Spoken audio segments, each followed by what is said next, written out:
ರಾಜಧಾನಿ ಬೆಂಗಳೂರಿನಲ್ಲಿ ಕಸದ ಸಮಸ್ಯೆ ತಾಂಡವಾಡುತ್ತಿದ್ದು ಜನರು ಹೈರಾಣಾಗಿದ್ದಾರೆ. ಎಲ್ಲೆಂದರಲ್ಲಿ ಕಸ ಹಾಕುವ ಸಮಸ್ಯೆಗೆ ಇತಿಶ್ರೀ ಹಾಡಲು ಜಿಬಿಎ ಹೊಸ ಪ್ರಯತ್ನಕ್ಕೆ ಕೈ ಹಾಕಿದ್ದು, ಇನ್ನು ಮುಂದೆ ರಾತ್ರಿ ಸಮಯದಲ್ಲೂ ಕಸ ಸಂಗ್ರಹಿಸಲು ಜಿಬಿಎ ನಿರ್ಧರಿಸಿದೆ.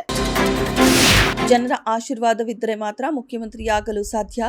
ಸಮಾಜದ ಬಡವರು ಹಾಗೂ ಅಶಕ್ತರಿಗೆ ಶಕ್ತಿ ತುಂಬುವುದೇ ನನ್ನ ಕಾಯಕ ಎಂದು ಮುಖ್ಯಮಂತ್ರಿ ಸಿದ್ದರಾಮಯ್ಯ ತಿಳಿಸಿದರು. ಅಧಿಕಾರ ಬಲಾಢ್ಯರ ಕೈಯಲ್ಲಿ ಇರಬಾರದು. ಅಧಿಕಾರ ಎಲ್ಲರನ್ನ ಪ್ರೀತಿಸುವವರು, ಎಲ್ಲರನ್ನ ಸಮಾನವಾಗಿ ಕಾಣುವವರ ಕೈಯಲ್ಲಿ ಇರಬೇಕು ಎಂದು ಸೂಚ್ಯವಾಗಿ ಹೇಳಿದರು.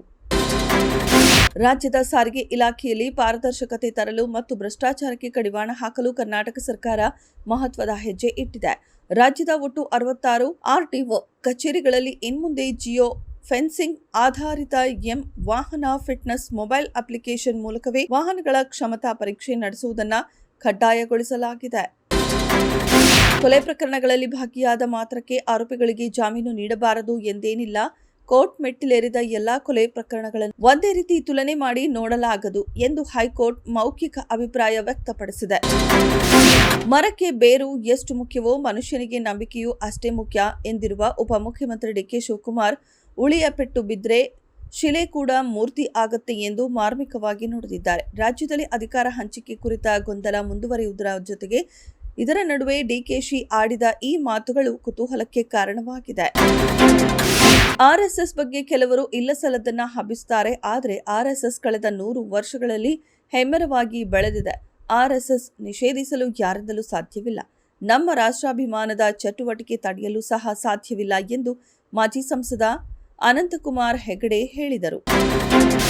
ಪ್ರಧಾನಿ ನರೇಂದ್ರ ಮೋದಿ ತಮ್ಮ ವಿದೇಶಾಂಗ ನೀತಿಯಿಂದಾಗಿ ನಮ್ಮ ದೇಶವನ್ನ ಅಂತಾರಾಷ್ಟ್ರೀಯ ಮಟ್ಟದಲ್ಲಿ ಹಾಳು ಮಾಡುತ್ತಿದ್ದಾರೆ ಎಂದು ರಾಜ್ಯಸಭೆ ವಿಪಕ್ಷದ ನಾಯಕ ಹಾಗೂ ಎಐಸಿಸಿ ಅಧ್ಯಕ್ಷ ಮಲ್ಲಿಕಾರ್ಜುನ ಖರ್ಗೆ ಟೀಕಾ ಪ್ರಹಾರ ನಡೆಸಿದರು. ಅಮೆರಿಕದವರು ಹೇಳಿದಂತೆ ಮೋದಿ ಕೇಳುತ್ತಿದ್ದಾರೆ. ಟ್ರಂಪ್ ಜೊತೆ ಸ್ನೇಹ ಮಾಡಿಕೊಂಡು ನಮ್ಮ ದೇಶವನ್ನ ಗಿರವಿ ಇಟ್ಟಿದ್ದಾರೆ ಎಂದು ಆಕ್ರೋಶ ಹೊರಹಾಕಿದ್ದಾರೆ.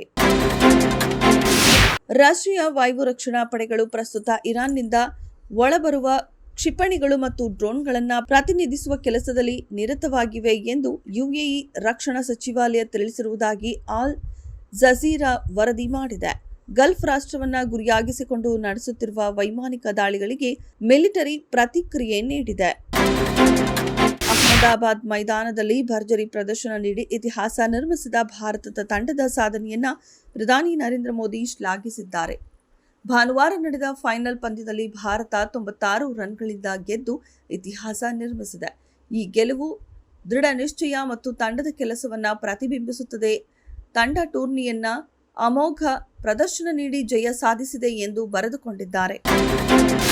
ನಟ ರಿಷಬ್ ಶೆಟ್ಟಿ ಅಭಿನಯದ ಕಾಂತಾರ ಚಿತ್ರದ ಕುರಿತು ತುಂಬಿದ ವೇದಿಕೆಯಲ್ಲೇ ಅಪಹಾಸ್ಯ ಮಾಡಿದ್ದ ಬಾಲಿವುಡ್ ನಟ ರಣವೀರ್ ಸಿಂಗ್ಗೆ ಕರ್ನಾಟಕ ಹೈಕೋರ್ಟ್ನಿಂದ ದೊಡ್ಡ ರಿಲೀಫ್ ಸಿಕ್ಕಿದೆ. ರಣವೀರ್ ಸಿಂಗ್ ಅವರಿಗೆ ರಿಲೀಫ್ ಸಿಕ್ಕಿದ್ದು, ಪೊಲೀಸರು ಬಲವಂತದ ಕ್ರಮ ಕೈಗೊಳ್ಳಬಾರದು ಎಂದು ಮೊದಲು ನೀಡಿದ್ದ ಆದೇಶವನ್ನ ಮಾರ್ಚ್ 9ರವರೆಗೆ ವಿಸ್ತರಣೆ ಮಾಡಿ ಕೋರ್ಟ್ ಆದೇಶಿಸಿದೆ.